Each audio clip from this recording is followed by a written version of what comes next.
नमस्कार, आप देख रहे हैं एमबी न्यूज 27 खबरें सबसे पहले आप।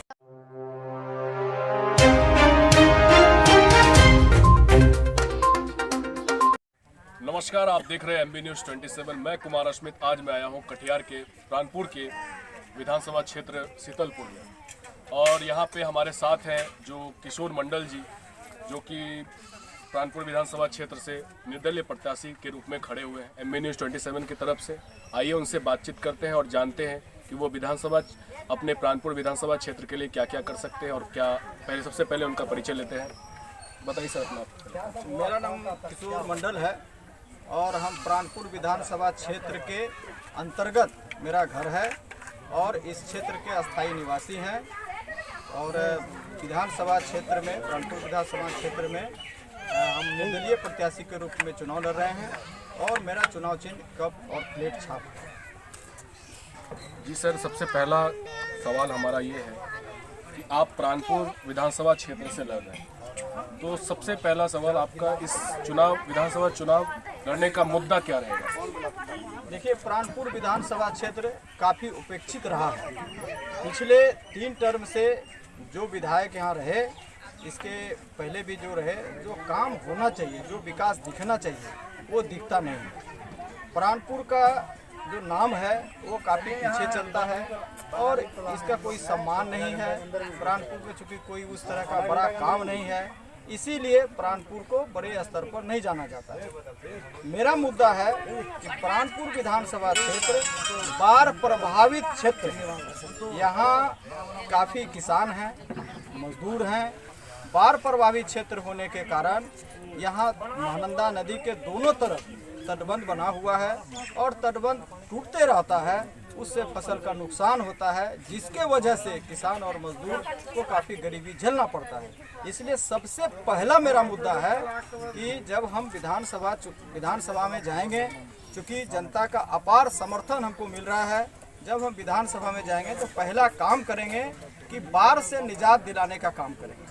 उसके लिए महानंदा नदी के दोनों तरफ जो तटबंध बना हुआ है, उस तटबंध पर वृक्षारोपण का काम करेंगे। सघन वृक्षारोपण होगा और सघन वृक्षारोपण होने के कारण उसके जड़ से जो तटबंध मजबूत होगा, उससे टूटने का काम नहीं होगा। दूसरा, तटबंध पर, दोनों तटबंध पर पक्की सड़क बनाने का काम करेंगे। और चूँकि ये क्षेत्र जो है बड़ी भूभाग में, करीब 100 किलोमीटर में फैला हुआ यह भूभाग है जहां हम पेड़ लगाएंगे, इसीलिए पर्यावरण का वो हब बनेगा। साथ ही जब बड़े पैमाने पर पर्यावरण का हब बनेगा तो ये राष्ट्रीय स्तर पर यहाँ लोग पर्यावरण और नदी का सौंदर्यीकरण जब होगा तो लोग देखने सुनने के लिए आएंगे। इससे पेड़ लगाने में, पेड़ बचाने में काफ़ी लोगों को रोजगार मिलेगा। तो रोजगार का भी एक समस्या है कि रोजगार मिलेगा तो काफ़ी जो अभी हमारे क्षेत्र से काफ़ी लोग बाहर जाते हैं काम करने के लिए, मजदूर, क्योंकि वो मजबूरी है, उसको काम नहीं मिल पाता है। दिल्ली जाते हैं, पंजाब जाते हैं, हरियाणा जाते हैं, कलकत्ता जाते हैं, केरला जाते हैं, कई जगह लोग जाते हैं और वहाँ भी उसको सम्मान नहीं मिलता है। लेकिन चूँकि बेबसी है, चूँकि यहाँ काम नहीं है, कोई रोजगार नहीं है, इसलिए लोग बाहर जाते हैं। और अपने यहाँ जब उतना हजारों करोड़ों पेड़ लगेगा तो करोड़ों पेड़ लगाने में कोई आदमी ही लगेगा, तो उसको रोजगार मिलेगा पेड़ लगाने में, पेड़ बचाने में। और एक सवाल है मेरा इससे जुड़ा हुआ कि जब वो पर्यावरण का हब बनेगा तो बाहर से भी लोग आएंगे। चूँकि नदी का सौंदर्यीकरण होगा तो बाहर से, पूरे देश से लोग जब यहाँ आएंगे तो उससे भी रोजगार बढ़ेगा यहाँ और आमदनी इस क्षेत्र को बढ़ेगा। ये मेरा पहला मुद्दा है।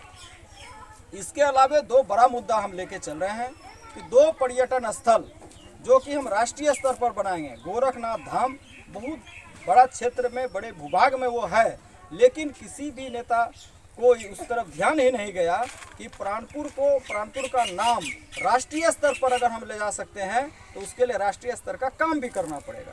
गोरखनाथ धाम को हम राष्ट्रीय स्तर का पर्यटन स्थल बनाएंगे और मुस्लिम भाइयों के लिए भी हम जल की मजार को राष्ट्रीय पर्यटन स्थल बनाने का काम करेंगे, ताकि देश दुनिया से जब लोग आएंगे तो यहाँ भी रोजगार बढ़ेगा और प्राणपुर विधानसभा क्षेत्र का नाम राष्ट्रीय स्तर पर जाएगा। युवाओं के लिए खेल का मैदान नहीं है। इस काम को भी हम प्राथमिकता के तौर पर करेंगे कि 2 प्रखंड हमारे विधानसभा क्षेत्र में है।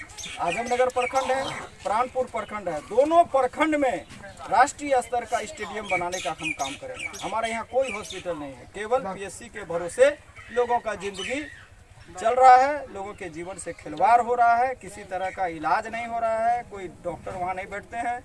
हम कम से कम 100 बेड का हॉस्पिटल बना के काम करेंगे, चाहे इस पार में और उस पार में, दोनों तरफ, आजमनगर और प्राणपुर में। जब 100 बेड का हॉस्पिटल होगा तो सभी तरह का इलाज होगा। इलाज पर बहुत ज़्यादा खर्चा होता है, आदमी की आमदनी कम है और खर्चा उसको ज़्यादा होता है, जिसके कारण लोग कर्जा में डूबा हुआ है। और अभी अभी जो लोग लॉकडाउन हुआ, लॉकडाउन में लोग कसम खा के लोग आए कि अब हम बाहर नहीं जाएंगे, लेकिन चूंकि रोजगार नहीं है, बेबसी है लोगों को, यही इसके वजह से लोग पुनः जाने के लिए बेबस हो गया।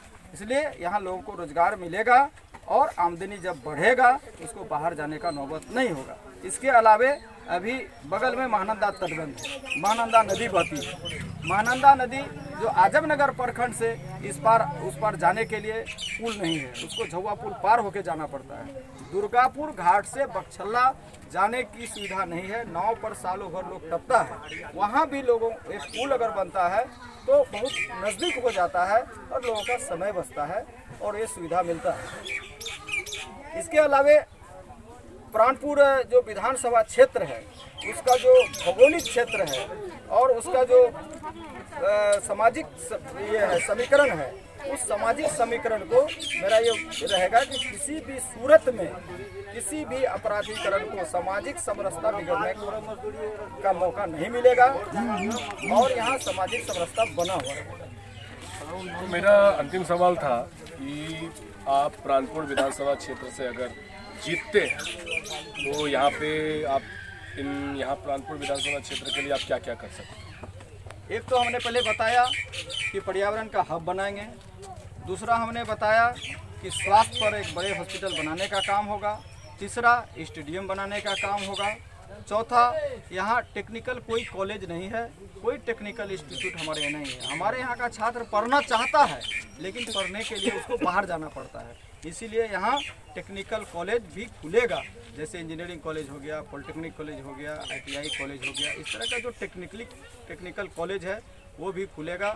दूसरा बात है कि यातायात की सुविधा, हमारा एक ऐसा क्षेत्र है, बंगाल के बॉर्डर में हमारा क्षेत्र है और कलकत्ता से काफ़ी कम दूरी है, मालदा बहुत बगल में है।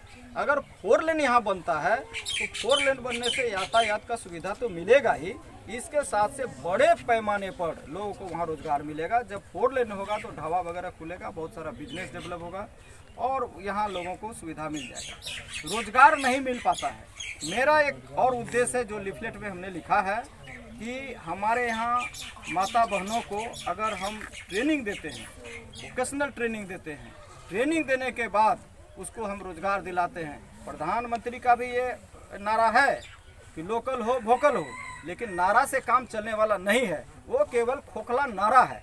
खोखला नारा से क्षेत्र का मेरा विकास नहीं होगा। हमने इस काम को करने का काम करेंगे कि यहाँ लोगों को ट्रेनिंग दिला के उसको छोटा छोटा रोजगार देने का काम करेंगे ताकि लोगों की आमदनी बढ़े। MB News 27 के माध्यम से आप लोगों जनता से क्या कहना चाहेंगे? सबसे पहले तो हम ये कहना चाहेंगे कि जब हम निर्दलीय प्रत्याशी हुए तो शुरुआती दौर में जो रुझान होना चाहिए वास्तव में वो रुझान मेरा नहीं था, लेकिन चूंकि यहाँ 2 राष्ट्रीय दल का उम्मीदवार मैदान में है और दोनों राष्ट्रीय दल का उम्मीदवार अपने क्षेत्र के बाहर के रहे हैं और प्राणपुर का ये दुर्भाग्य रहा है कि स्थानीय कोई भी उम्मीदवार इस क्षेत्र के नहीं रहे हैं, नेतृत्व करने का मौका नहीं मिला है, प्रतिनिधित्व करने का मौका नहीं मिला है, जिसके वजह से क्षेत्र में कोई विकास नहीं दिखेगा। आप क्षेत्र में घूमिएगा तो छोटा छोटा पुल पुलिया भी नहीं बना है, काफ़ी संकट है लोगों को। और इस संकट से निजात दिलाने के लिए, क्षेत्र को विकास की ओर अग्रसर करने के लिए और क्षेत्र को ऐतिहासिक बनाने के लिए प्राणपुर क्षेत्र की जनता सभी दल को भूलकर, चाहे वो भाजपा के लोग हों, चाहे वो कांग्रेस के लोग हों, चाहे वो RJD के लोग हों, चाहे अन्य दलों के लोग हों, तमाम कार्यकर्ता, सभी दलों के तमाम कार्यकर्ता, प्राणपुर की मतदाता, माता बहन और जनता यहाँ एक सूत्र में जिस तरह से बंध रहा है कि हमको अपार खुशी मिलती है, हम गौरवशाली महसूस करने लगे हैं कि यहाँ स्थानीय का जो मुद्दा है वो काफ़ी जोर पकड़ा। और आज के समय में, आज के तिथि में हम बोल रहे हैं कि अब रेस में कोई भी उम्मीदवार हम मेरे टक्कर में नहीं है। हम अपार वोट से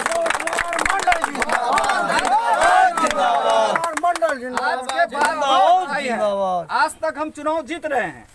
आज 30 तारीख है, आज तक हम चुनाव जीत रहे हैं। लेकिन 30 तारीख के बाद 1 तारीख के से जो माहौल बनने के लिए जा रहा है वो हम केवल चुनाव जीत के लिए नहीं बल्कि बिहार में सबसे अधिक वोट से जीत के लिए प्राणपुर का कार्यकर्ता लगन से काम कर रहा है, रिकॉर्ड बनाने का काम कर रहा है। इसीलिए हम प्राणपुर की जनता को अग्रिम बधाई देते हैं जीत की। प्राणपुर की माता बहनों को, प्राणपुर के मतदाताओं को अपार वोट से किशोर मंडल को कप प्लेट छाप पर मोहर लगाने के लिए हम अग्रिम बधाई देते हैं। और एक निवेदन करते हैं हाथ जोड़कर कि तमाम लोग अपनी जाति से, धर्म से ऊपर उठकर जिस तरह से मेरे साथ आ रहे हैं, दल की भावना से जिस तरह से ऊपर उठकर लोग आ रहे हैं, अब तमाम लोगों से हम अपनी ओर से, चूँकि हम भी इंसान हैं, छोटी मोटी गलती हमसे हो सकती है, अगर जाने अनजाने में हमसे कुछ गलती हुई है तो उनको क्षमा करते हुए अपार बहुमत से किशोर मंडल का चुनाव चिन्ह कप प्लेट छाप पर 10 नंबर पर नीला बटन दबाकर अपार वोट देने का काम करें। तो आज हमारे साथ थे प्राणपुर क्षेत्र से, प्राणपुर विधानसभा क्षेत्र से किशोर मंडल जी, और उन्होंने बताया उनसे खास बातचीत। ऐसी ही तमाम खबरों के साथ मैं आपके सामने उपस्थित रहूंगा। तब तक के लिए बने रहिए हमारे साथ और देखते रहिए एमबी न्यूज़ 27।